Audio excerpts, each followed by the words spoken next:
తాకట్లో ఉన్న మీ బంగారాన్ని విడిపించి ఆ రోజు ఆన్లైన్ రేటుకి కొంటాం. Sharma gold company. నమస్తే, వెల్కమ్ టు సుమన్ టీవీ. నేను గిరిజ. ఇవాళ మనతో పాటు ప్రముఖ జ్యోతిష్య, వాస్తు పండితులు, దైవజ్ఞ బ్రహ్మశ్రీ వీరాపురం సుబ్రహ్మణ్య స్వామి గురుగారు ఉన్నారు. వారితో మాట్లాడిద్దాం. గురుగారు నమస్కారం. అందరికీ కూడా శుభాశీస్సులండి. గురుగారు, అసలు మనకి ముక్కోటి ఏకాదశి వస్తుంది కదా గురుగారు, అసలు ఆ ఏకాదశి సమయం అంటే గురువారం అని కొందరు, శుక్రవారం అని కొందరు అంటున్నారు. ఆ సమయాన్ని ఒకసారి తెలియజేయండి. చాలా మంచి విషయం అడిగారండి. ఎందుకంటే మనకు ప్రమాణం తిథి. అవును. అయితే ఈ తిథి కూడాను ఇప్పుడు జరుగుతున్న కాలమాన ప్రకారంగా ఏమైందంటే సూర్య సంచార యొక్క సమయాలను బట్టి మారిపోయింది. ఈ యొక్క సూర్యుడే ప్రధానంగా చెప్పాలంటే ఈ ఏకాదశికి ప్రధాన కారకుడు. ఇక్కడ మనకి ఏమైందంటే నక్షత్రం, తిథి ఇవన్నీ కూడాను సమయ సందర్భాలు అనేది ఉంటాయి. ఇక్కడ మనకు వచ్చేటువంటి గురువారం, రేపు వచ్చే గురువారమే తిథి ఏకాదశి. ఉదయం 11 తర్వాత పగలు, ఉదయం వచ్చేసి 11 తర్వాత ప్రారంభమవుతుంది 11 తర్వాత ఏకాదశి. అలాగే గురువారం ఉదయం ప్రారంభమై శుక్రవారం ఉదయం వచ్చేసి 9:45 ఏకాదశి తిథి ఆద్యంతం అంటే అయిపోతుందన్నమాట, ముగుస్తుంది. అంటే మరి గురుగారు, మనకు క్యాలెండర్లో కానీ బయట ఎక్కడ కానీ జనవరి 10కి ఏకాదశి అనేది ఉంటున్నాం కదా, మరి ఉదయం 9:30 కనుక ఆ సమయం అయిపోతే మరి విష్ణుమూర్తి దర్శనార్థం ఏ విధంగా ఎప్పుడు చేసుకోవాలంటారు గురుగారు? ఇవన్నీ కూడా మీరు అడిగిన విషయం చాలా మంచిది. అయితే సూర్యోదయం ముందు నుంచే లేదా ఆ రాత్రి అంతా కూడా దర్శనం చేసుకోవడానికి చాలా మంచి అవకాశం. ఎందుకంటే అది కూడా పూర్తిగా తెలియజేస్తాను. గురువారం ఉదయం 11 తర్వాత ఏకాదశి ప్రారంభమైంది కాబట్టి ఈ ఏకాదశి గడియలు ఎప్పుడైతే ప్రారంభమయ్యాయో అయితే సాయంత్ర సమయం నుంచి దైవ దర్శనానికి చాలా శుభప్రదం. ఆ రాత్రి అంతా కూడాను, గురువారం రాత్రి అంతా కూడాను ఏకాదశి తిథి ఉంది కాబట్టి ఆ రాత్రి అంతా కూడా జాగారం చేయడం అత్యంత శ్రేయస్కరం. ఎందుకంటే ఏకాదశి తిథిలోనే వైకుంఠ ఏకాదశి అని మనం అందరూ కూడా చెప్పుకుంటాం. దానికి ముందు ఇంకా పిలవాలంటే ముక్కోటి ఏకాదశి. అనగా ముక్కోటి ఏకాదశి అంటే ఇక్కడ ముక్కోటి దేవతలందరూ కూడా సమావేశమయ్యేటువంటి రోజు. అది కూడా రాత్రి వేళ. మనకు రాత్రి అది వాళ్ళకు ఎప్పటికీ పగలు రాత్రి అనేది అంతా కూడా ఒక యుగం అంతా కలిపి ఒక రోజే. అవును గురువుగారు, వాళ్ళకి యుగం అంతా కలిపితే ఒక్క రోజు అవుతుంది. ఈ యొక్క ఏకాదశి, వైకుంఠ ఏకాదశి అనేది దేవతలందరూ కూడా సమావేశమయ్యేటువంటి దినం. దాన్నే పుష్య శుద్ధ ఏకాదశి. ఓకే. అయితే ఇక్కడ వచ్చేటప్పటికి అందరూ సమావేశం అంటే మీకు అందరికీ, సాధారణ ప్రజలకి అందరికీ కూడా అర్థమయ్యేలాగా చెప్తాం. మనం అసెంబ్లీ సమావేశం అంటాము, లేదంటే మన కుటుంబంలో అందరూ కలిసి కూడా ఏదైనా ఒక నిర్ణయానికి, ఏదైనా ఇంట్లో సమస్యలు ఉన్నప్పుడు ఆ నిర్ణయానికి కుటుంబ సభ్యులందరూ కూర్చొని కూడా మాట్లాడుకుంటారు, ఏదైనా నిర్ణయిస్తారు. అదేవిధంగా ఈ విశ్వంలో జరిగేటువంటి పాపపుణ్యాలన్నింటినీ కూడా పరిశీలించేటువంటి రోజు. ఈ పరిశీలించే రోజు అనగా ముక్కోటి ఏకాదశి. ఇది అసలు పేరు. దీన్ని వైష్ణవ మతం అనడానికి చెప్పాలంటే, అంటే విష్ణు భక్తులు ఏం చేస్తారంటే వైకుంఠ ఏకాదశి అని కూడా చెప్పడం జరుగుతుంది. అయితే ఏది ఏమైనా ఇక్కడ వైకుంఠంలోనే సర్వదేవతలందరూ కూడా కొలువు తీరైనటువంటి రోజు. అందుకే మనకు వైకుంఠ ద్వారాలు కూడా అంటే విష్ణు యొక్క ఉన్నటువంటి నివాస గృహం అనేది వైకుంఠము. ఆ వైకుంఠంలో ఉత్తర ద్వారాలుని తెరవడం. అంటే మనకు సంవత్సరానికి ఒక రోజు ఉత్తర ద్వారాలు, కానీ అది యుగానికి ఒక రోజు ద్వారం తెరవడం దేవతలకి. అంటే ఒకసారి తెరిచిన దాన్ని మనం ప్రతి సంవత్సరం పండగ జరుపుకుంటున్నాము. ఒకసారి అంటే మనం ఏదైనా ఇప్పుడు యుగాది అనే దాన్ని ఉగాదిగా ప్రతి సంవత్సరం చేసుకుంటూ వస్తున్నాం, భూమి ప్రారంభమైన. అలాగే ఈ యొక్క ఉత్తర ద్వారాలు తెరిచినటువంటిది, వైకుంఠంలో తెరిచినటువంటి ఉత్తర ద్వారాలని ప్రతి సంవత్సరం మనము వైకుంఠ ఏకాదశి అని చెప్పేసి పండగను జరుపుకుంటున్నాం. ఇది చాలా పవిత్రమైనటువంటిది.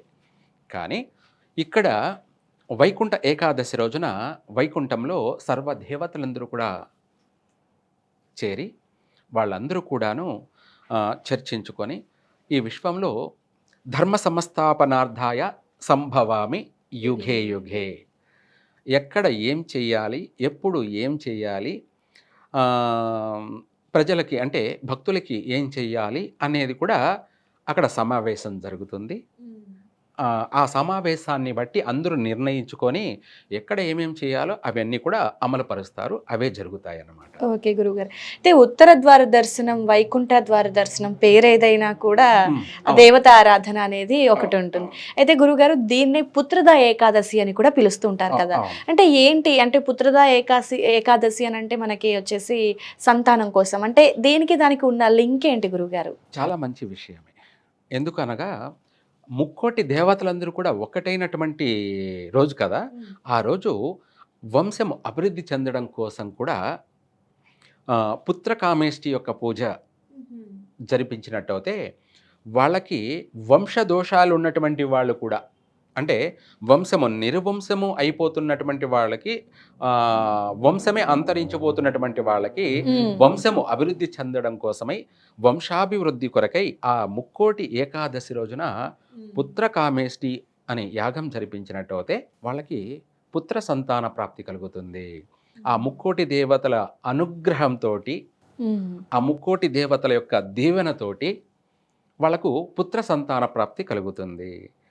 ఇంకా కూడా చెప్పాలి అంటే ఈ యొక్క వైకుంఠ ఏకాదశి అనే ఒక ప్రధానమైనటువంటిది మనకు దేవతలందరూ ఒకటైన రోజు అని అనుకున్నాం కదా. ఎటువంటి కోరిక అయినా సరే, అది ఎంతటి కోరికైనా సరే, ఆ రోజు రాత్రి అంతా కూడా జాగారం చేసి, అంటే గురువారం రాత్రి నుంచి రాత్రి అంటే ఉపవాసం ఉండాలి. సాయంత్రం రాత్రి అంతా కూడా ఉపవాసం అంటే ఏదైనా పాలు పళ్ళు స్వీకరించవచ్చు. ఆ రాత్రి అంతా కూడా ఉపవాసం ఉండి సూర్యోదయం అయిన తర్వాత వాళ్ళు, అంటే సూర్యోదయానికి ముందే వాళ్ళ సంధ్యానుష్ఠానాలన్నీ పూర్తి చేసుకొని, పూజా కార్యక్రమాలు పూర్తి చేసుకొని, ఆ తర్వాత స్వామివారికి నివేదన సమర్పించేసుకొని ఆ సూర్యోదయం తర్వాత వాళ్ళు మళ్ళీ భోంచేయవచ్చు. అంటే ఏదైనా సరే అల్పాహారం భోంచేయవచ్చు.